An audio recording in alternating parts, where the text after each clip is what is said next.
Hello, আসসালামু আলাইকুম। আজকে আমরা একটা পড়া পড়ব।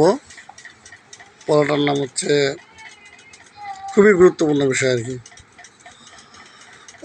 আমাদের ইংরেজি বইয়ের 21 পৃষ্ঠার দেখো পড়াটা লেখা আছে, let's imagine a nature walk,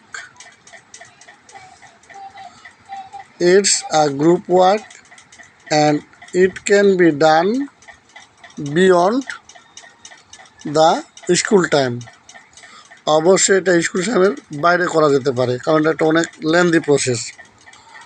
to do that let's flow the steps given below. কীভাবে ধাপগুলো করব এখানে একটা স্টেপ দেওয়া আছে। এর আগে আমাকে বাংলায় কিছু ওয়াজ নসিহত করতে হবে। অবশ্যই এটা স্টুডেন্ট প্লাস টিচার উভয়ের জন্য। এই জিনিসটা হচ্ছে আমাদের যে 4টা স্কিল আছে, 4টা স্কিল কী কী? Reading skill, writing skill, speaking skill এবং লিসেনিং স্কিল। আমাদের এখানে একটা বই আছে, দেখতে পাচ্ছেন, প্র্যাকটিক্যাল ইংলিশ ল্যাঙ্গুয়েজ টিচিং বইটা। এটা ডেভিড নুনানের লেখা। তো এই বইয়ে রাইটিং স্কিল যে পার্ট আছে, সেখানে কিভাবে রাইটিং স্কিল বৃদ্ধি করব বা স্টুডেন্টকে রাইটিং স্কিল শেখাবো সে সম্পর্কে নির্দেশনা দেওয়া আছে। তো আমি সেই সম্পর্কে কিছু প্রথমে আগে আলোচনা করে নেব। এই পার্টটা পড়ানোর আগে কী করবেন, আপনার এই সম্পর্কে ধারণা আছে কি না। যেমন ব্রেন স্টর্মিং, সিঙ্গেল ওয়ার্ক। প্রথমে ব্রেন স্টর্মিংটা কী? আপনি যে বিষয়টা দিবেন সেই বিষয়টার উপরে একটা টপিক বলে বা বোর্ডে লিখে পুরা স্কুলে মানে ক্লাসে ছেড়ে দিবেন। তখন তারা কি করবে? নিজেরা নিজস্ব মতামত আপনাকে জানাবে। যেমন এখানে নেচার বলা হচ্ছে যে তোমরা একটা কাজ করো, ক্লাসে বসো, বসার পরে সবাই চোখ বন্ধ করো, চোখ বন্ধ করার পরে মনে করো যে তোমরা একটা প্রাকৃতিক এলাকায় গিয়েছো, যেখানে কি কি আছে? পাখির গান আছে, তারপরে নদীর কুলুকুলু ধ্বনি আছে, তারপরে হচ্ছে তোমার ব্লু ক্রিস্টাল ওয়াটার, নীল পানি আছে, তারপরে হচ্ছে সাউন্ড অফ নেচার, প্রকৃতির শব্দ আছে, তারপরে হচ্ছে বিগ ট্রিজ, বড় বড় গাছ আছে, ওপেন স্কাই, মুক্ত আকাশ আছে। এগুলো নিয়ে তোমরা একটা চোখটা বন্ধ করে চিন্তা করো। চিন্তা করার পরে এরপরে যে আমরা মতামতটা নেব, এই মতামতটাকে বলা হবে ব্রেন স্টর্মিং।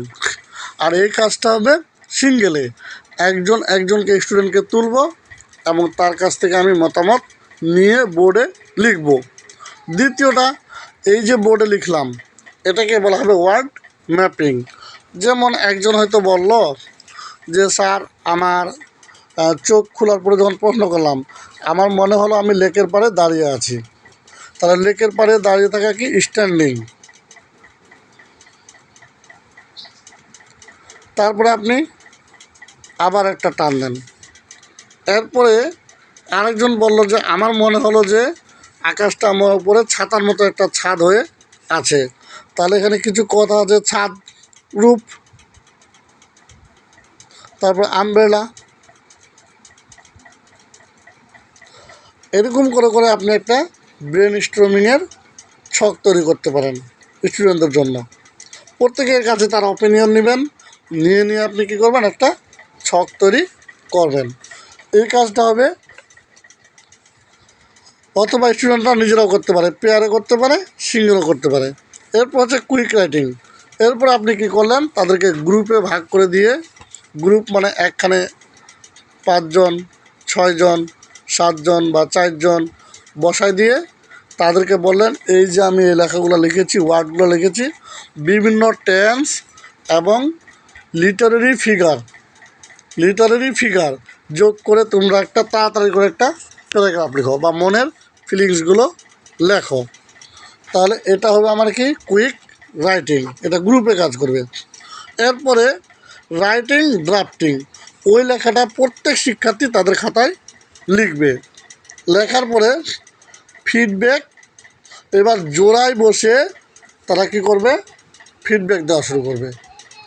ফিডব্যাক মানে কারো গ্রামার ভুল হয়েছে কিনা, কারো মানে টেন্স ভুল হয়েছে কিনা, অ্যাডজেক্টিভের ব্যবহার ঠিক আছে কিনা, ভার্বের ব্যবহার ঠিক আছে কিনা, যে ফিগার অফ স্পিচগুলো যে ব্যবহার করা হয়েছে এগুলো ঠিক আছে কিনা। তারপরে কি করবে, আবার এগুলো ঠিক করে এবার সিঙ্গেলে বসবে, বসে তারা রিভাইজ করবে। রিভাইজ করার পরে এবার কি করবে, টিচার একজন বা দুজনের লেখা নিয়ে প্রুফ রিডিং দিবে এবং এডিট করে দিবে যে তোমার এখানে গ্রামার ভুল হয়েছে, এখানে ভয়েস ভুল হয়েছে, এখানে নারেশন ভুল হয়েছে, এখানে অ্যাডজেক্টিভ ভুল হয়েছে, এখানে ভার্ব ভুল হয়েছে, বা এখানে ফিগার অফ স্পিচের ব্যবহারটা ঠিক হয় নাই। তারপরে তারা গ্রুপে বসে একটা ফাইনাল ড্রাফটিং করবে ওই লেখাটার উপরে। সর্বশেষ শিক্ষার্থীরা বোর্ডে গিয়ে প্রেজেন্টেশন বা উপস্থাপন করবে। আমি মনে হয় বোঝাইতে পেরেছি। এটা হচ্ছে একটা রাইটিং স্কিল। তো আমরা পরবর্তী ধাপ বইয়ে যাব। এটা হচ্ছে ওয়াজ নসিহতটা করলাম সকলের জন্য। এভাবে পড়াইতে হয়, এভাবে করাতে হবে। আর যদি কেউ সহযোগিতা নিতে চান তাহলে এই যে ডেভিড নোলানের একটা বই আছে, এই বইয়ের একটা পৃষ্ঠা আছে, সেই পৃষ্ঠার মধ্যে যেতে পারেন। রিডিং স্কিল কত পৃষ্ঠা জানি বের করছিলাম, ধরো রাইটিং স্কিল, রাইটিং 87, 93। আপনারা যদি বেশি আর জন্য আর কি জানার জন্য বা মনে করেন আপনি ক্লাসটা ভালো করে নেবেন, তাহলে যদি জানতে চান তাহলে যে এই পৃষ্ঠাটা দেখতে পারেন, 98 পৃষ্ঠার ক্লাসরুম টেকনিক অ্যান্ড টাস্কস। এখানে দেওয়া আছে রিডিং স্কিল কীভাবে বাড়ানো যায়, এই যে এই পর্যন্ত দেওয়া আছে। তো আপনারা সবাই এটা দেখে নিতে পারেন। আবার দেখেন আছে। আজকের জন্য আমি ধন্যবাদ জানাচ্ছি, কারণ ক্লাসটা অনেক বড় হয়ে যাবে। এরপরে আমরা বইয়ের যে কাজ আছে সে কাজ করব। আসসালামু আলাইকুম ওয়া রাহমাতুল্লাহ।